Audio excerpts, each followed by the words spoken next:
There is a silent truth that governs every relationship we have, every opportunity we are offered, and every experience we encounter. Until you respect yourself, nobody else will. This is not a rule imposed by the world, but by the psyche itself. It is the mirror through which others see us, the foundation upon which all self-worth is built. In this talk, we will journey inward, beyond surface affirmations and temporary confidence, to explore the deeper psychological roots of self-respect. Because it is only when we meet ourselves with honesty, courage, and discipline that the world begins to respond in kind. There is a deep and often overlooked truth that governs human relationships, both consciously and unconsciously. No one can truly and consistently respect you more than you respect yourself. This is not merely a poetic notion or a social observation. It is a psychological law rooted in the very structure of the human psyche. If you do not see your own value, your subconscious will project that belief into the world, and others will mirror it back to you. Every individual lives not only in an outer world, shared and visible, but also in an inner world, silent, sacred, and often neglected. It is in this inner world that the seeds of self-respect are either planted or poisoned. If you carry within yourself the belief that you are unworthy, insufficient, or broken, the world will not contradict you. It will confirm your self-perception. Not because it conspires against you, but because you train others. Through your posture, your choices, your silences, and your compromises on how to treat you. Many people spend their lives asking why they are disrespected, overlooked, or mistreated. The answer, often, is found not in the actions of others, but in the passive betrayal of their own dignity. You tolerate what you believe you deserve. You allow mistreatment not because you enjoy suffering, but because somewhere deep inside you have decided that your worth is negotiable. But let us go deeper. What is self-respect? Truly, it is not arrogance. It is not pride, nor is it ego disguised in virtue. It is the quiet recognition of your intrinsic value, regardless of the judgments of the world. It is the decision to walk through life with integrity, to honor your needs, your boundaries, your emotions, and your path, even if the entire world misunderstands you. Self-respect is not born from applause. It is forged in solitude. It arises when you look into the mirror of your own soul and decide, without anyone else's validation, that you are worthy of love, of truth, of space, and of voice. This decision must come from within, for the outer world is too fickle a source of identity. One day it will praise you, the next day it will crucify you. If your worth is tied to others' approval, you will be on a never-ending emotional seesaw. And here is the paradox. The moment you no longer seek respect from others as your primary source, you begin to receive it. People can feel the presence of someone who values themselves. There is a kind of psychic weight, a quiet authority that emanates from those who have faced their inner shadows and come out the other side, not perfect, but whole. Such a person need not demand respect. They command it by the mere fact of their grounded being. This is not a call to isolate yourself, nor to become indifferent to others. Rather, it is an invitation to reverse the order in which we often pursue validation. Instead of begging the world to see us, we must first see ourselves. Instead of hoping someone else will make us feel enough, we must stop abandoning ourselves in our thoughts, our choices, and our standards. The one who respects himself becomes immune to manipulation, less tolerant of abuse, and infinitely more magnetic in his authenticity. He does not chase acceptance. He embodies it. He does not plead for recognition. He lives in such a way that recognition becomes inevitable. So remember this. If you wish for the world to respect you, begin by ceasing to betray yourself. Withdraw your energy from anything that forces you to shrink, apologize for your essence, or silence your truth. Reclaim your own eyes and look upon yourself not with criticism, but with reverence. From that soil all true respect will grow. The world we experience is not simply the world that exists outside of us. It is the world filtered through our perceptions, beliefs, and self-concept. What we carry within becomes the lens through which we interpret every relationship, every opportunity, and every challenge. If that inner lens is clouded with self-doubt, unworthiness, or shame, then no matter how favorable the outer circumstances, we will find ways to sabotage, misread, or reject them. The inner world projects the outer reality, and this is one of the most powerful but overlooked truths in the human experience. Many people go through life unconsciously broadcasting messages about themselves that they are not even aware of. These messages are not transmitted through words, but through tone, energy, posture, and behavior. Someone who carries the deep belief, "I am not enough," will often shrink in the presence of others, over-explain themselves, seek constant reassurance, or become reactive to even minor slights. These behaviors are not random, they are the outer expression of an inner wound, and those who encounter such a person respond not to what they say, but to what they emit. We do not simply attract what we want. We attract what we are, what we truly believe about ourselves beneath the surface. If deep down we have rejected ourselves, we will unconsciously seek out relationships, environments, and situations that reinforce that rejection. We will gravitate toward people who validate our self-abandonment. We will call it fate or bad luck, but it is often a psychological magnetism. The unconscious seeks familiarity, not happiness. And if what is familiar is pain, we will return to it again and again until we make the unconscious conscious. That is why transformation does not begin with the outer world. It begins within.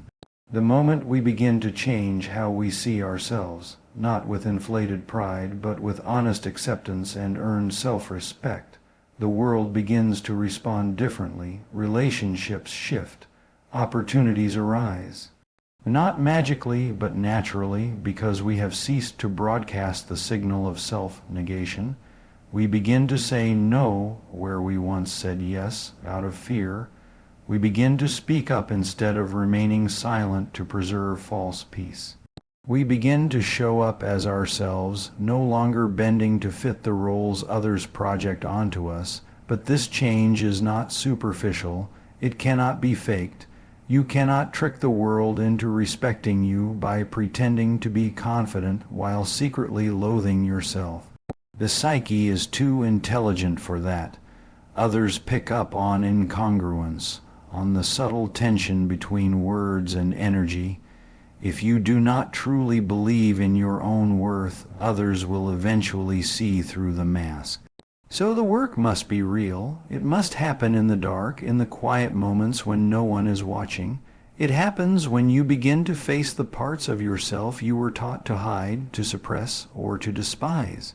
To reclaim your power, you must first reclaim your perception of yourself. This means healing the internal narrative, confronting the past, integrating your shadow, and learning to sit with yourself without judgment. As that inner landscape changes, the outer world cannot help but change with it. You will stop tolerating mistreatment not out of anger, but out of clarity. You will choose different relationships, pursue different goals, and radiate a different presence, not because the world became kinder, but because you did. Respect from others is not a prize to be won. It is a reflection of what you already embody. When you stop denying your value, you stop inviting others to do the same. The transformation begins not by trying to change the world, but by daring to believe that you are already enough to shape it. Authenticity is one of the most radical acts a person can commit in a world that thrives on conformity. To be authentic, to truly be yourself without masks, without pretense, without apology, is not simply a choice. It is a courageous confrontation with all the forces, both internal and external, that have told you who you're supposed to be. Most people are not rejected for being who they are. They are rejected for breaking the illusion of what others wanted them to be. And that is where the cost of authenticity begins. From an early age, we learn that being ourselves is risky. We are conditioned by our families, schools, cultures, and societies to behave in ways that ensure acceptance. We are taught to repress what is uncomfortable, deny what is strange, and edit what is real. The child who is too loud learns to stay silent. The one who feels too deeply learns to numb. The one who questions too much learns to pretend. Over time, we do not even realize we have left ourselves behind. We become strangers to our own nature, performing roles that keep the peace but cost us our soul. To return to your true self, to reclaim the parts you buried to belong, is a terrifying task. It is not a surface-level declaration of being real. It is the work of facing every fear that has kept you hidden, fear of rejection, fear of humiliation, fear of not being enough or of being too much. To be authentic is to be vulnerable. It is to be seen without armor, and it is to risk not being accepted by the very people whose approval once shaped your identity. But there is something deeper still. When you live inauthentically, you may gain approval, but it is never satisfying. Praise for a mask does not touch the soul. Validation for a performance only deepens the hunger.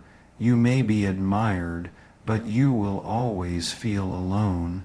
The people who love the role you play cannot love the person you are beneath it, because they never truly see you.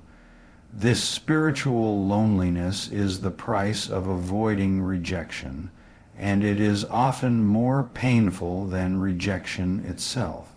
True self-respect begins when you stop betraying yourself to be liked, loved, or accepted. Authenticity demands that you take the risk of standing alone, even if only for a time, because belonging that costs your truth is exile. Better to walk your path in solitude than to walk another's path in a crowd.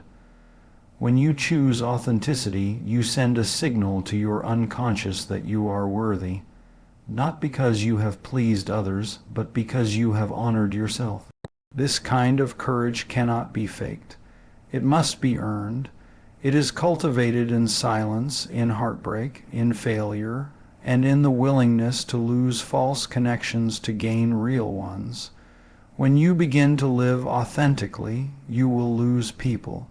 That is inevitable, but you will also attract the ones who recognize your soul, not your performance. These relationships are fewer, but they are deeper. They are not based on control, image, or convenience. They are based on truth. And that truth, once embraced, becomes liberating. No longer do you need to remember who you're supposed to be in different rooms. No longer do you exhaust yourself curating a version of yourself that others will find acceptable. You begin to live from your center, not from external expectations. You become rooted, grounded, alive. So, let us not pretend authenticity is easy. It is not. It is a daily act of defiance against everything that would rather see you subdued. But it is also the only path that leads to real freedom, real love, and real respect. Because until you have the courage to be yourself, you will always be a shadow in your own life, seen, perhaps, but never known. Boundaries are not walls we build to keep the world out. They are the lines we draw to keep ourselves intact. They are not acts of hostility, but declarations of self-respect. To have a boundary is to know where you end and where another begins. It is to claim ownership over your energy, your time, your values, and your emotional well-being. And yet, in a world that equates kindness with compliance and love with self-sacrifice, setting boundaries is often met with confusion, resistance, even guilt. But here lies the truth. A person without boundaries is not compassionate. They are lost. When we lack boundaries, we do not truly connect with others. We merge with them. We absorb their moods. We carry their burdens. We prioritize their needs at the expense of our own. We become a mirror reflecting what they want to see rather than a window into who we truly are. And over time, this self-erasure breeds resentment. We feel unappreciated, drained, even violated. But the violation is not always what others do to us. It is what we allow, often in the name of peace. Why is it so difficult to set boundaries? Because doing so requires that we value ourselves enough to risk displeasing others. It forces us to confront the deep fear that if we stop accommodating, we might lose love, friendship, approval, or belonging. That fear is not irrational. It is ancient. It reaches back to the child who learned that being good meant being quiet, agreeable, and available. To draw a boundary, then, is to rebel against a lifetime of conditioning. It is to say, I matter too, and this is where self-love reveals its teeth. True self-love is not soft, it is fierce. It says no when silence would be easier. It walks away when staying would be more comfortable. It disappoints others rather than betraying the self. A boundary is not an act of aggression. It is an act of clarity. It is not meant to push people away, but to protect the sacred space where your identity is cultivated. Without it, your sense of self becomes diluted, your vision distorted, your voice silenced. The psyche cannot thrive in the absence of boundaries. Just as the body becomes vulnerable without skin, so too does the spirit become wounded without limits. You cannot create, love, or grow if your internal resources are constantly being depleted by people who feel entitled to your time or energy. And make no mistake, when you do not define your limits, someone else will. The world will always have demands. People will always take more than they give if you do not clearly communicate what is acceptable and what is not. But setting boundaries is not just about protection. It is about alignment. It ensures that your outer life reflects your inner values. When you begin to honor your needs without apology, something profound happens. You stop seeking permission to exist. You stop outsourcing your worth. You begin to choose relationships, jobs, and environments that nourish rather than consume you. This alignment is not comfortable at first. People may call you selfish, cold, or distant, but what they're really saying is, I was more comfortable when you didn't honor yourself. And that is a cost you must be willing to bear, because the alternative is to live in quiet betrayal of your own soul.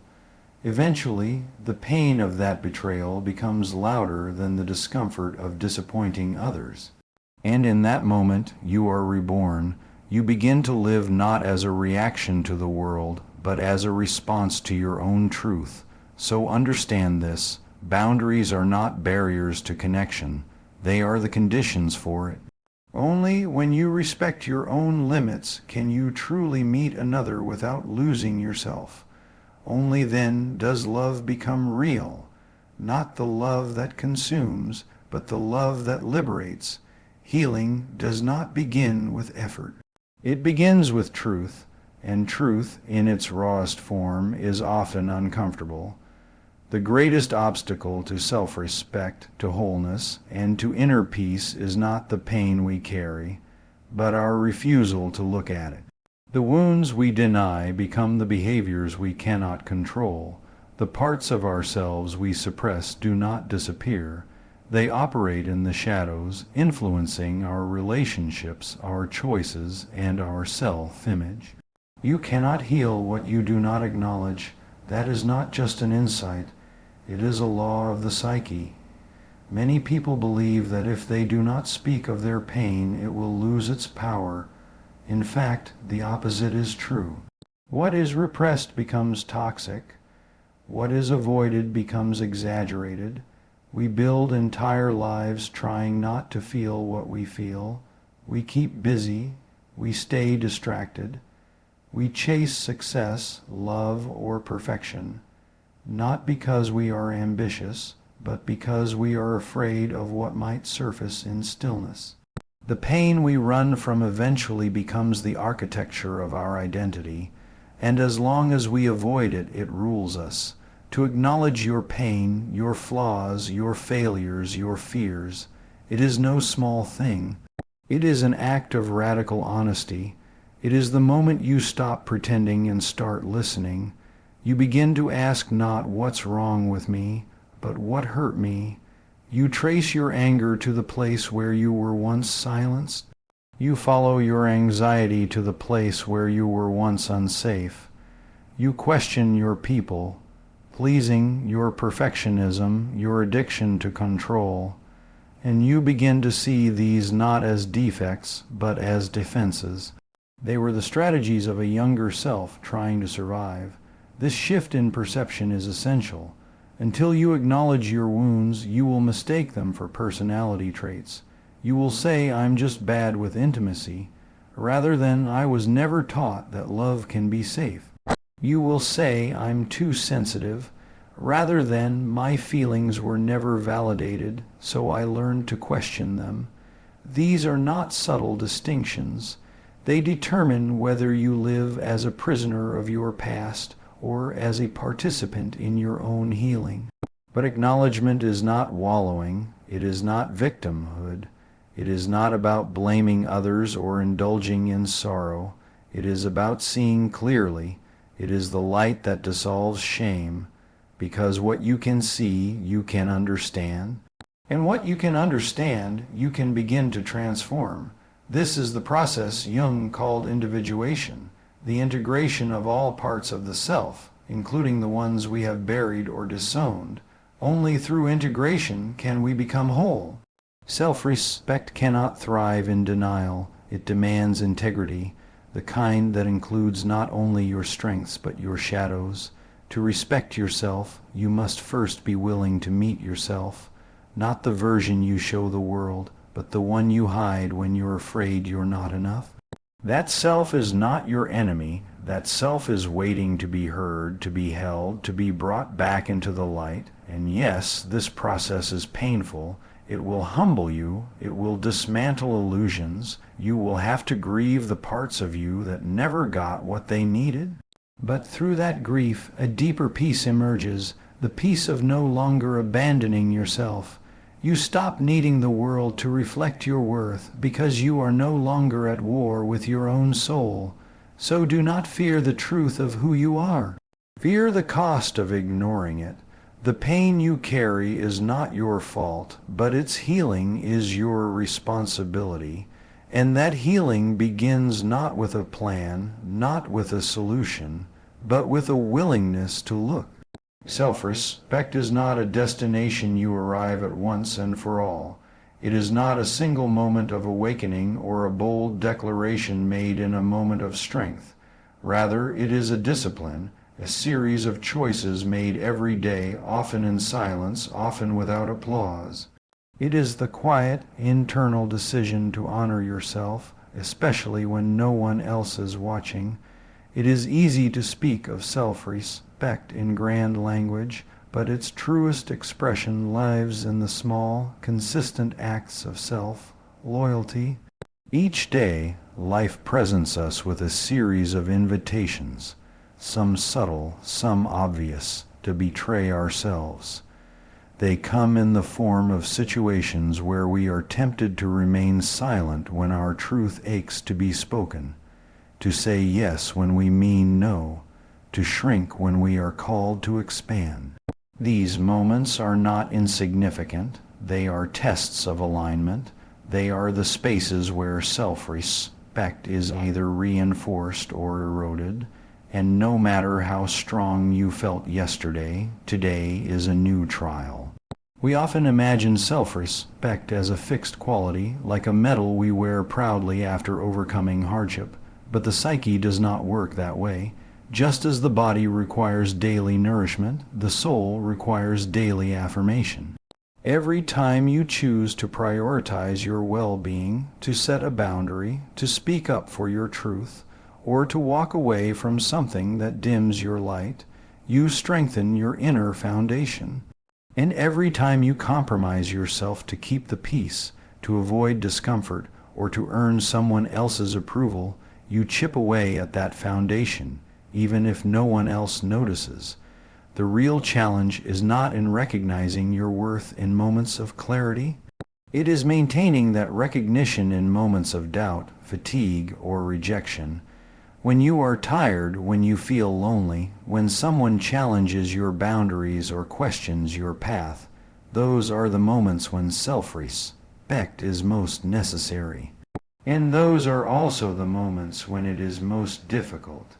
In such times, it is tempting to seek refuge in old patterns, to make yourself small to feel safe, to revert to roles that once earned love or belonging. But these are the exact moments when your soul is asking you to remain true. There will never be a time when the work of self-respect is complete. It is not a finish line, it is a lifelong relationship with yourself. Like any relationship, it requires attention, honesty, and care. There will be days when you falter, when you slip into old habits, when fear drowns out your voice. That is not failure. That is part of the path. The question is not whether you fall. The question is whether you return, whether you realign, whether you forgive yourself and begin again, not with judgment, but with compassion. This is where true power lies, not in never wavering, but in returning to yourself each time you do. With practice, the gap between betrayal and return becomes smaller. The inner voice grows louder. The decisions become clearer. And over time, you stop asking the world to validate your worth, because you have learned to do it for yourself, daily, imperfectly, but with increasing devotion. Respecting yourself is not a posture, it is not a performance, it is a way of being that must be earned through self-observation and reclaimed through self-correction, and it is in this ongoing effort, this daily choice, that dignity is built.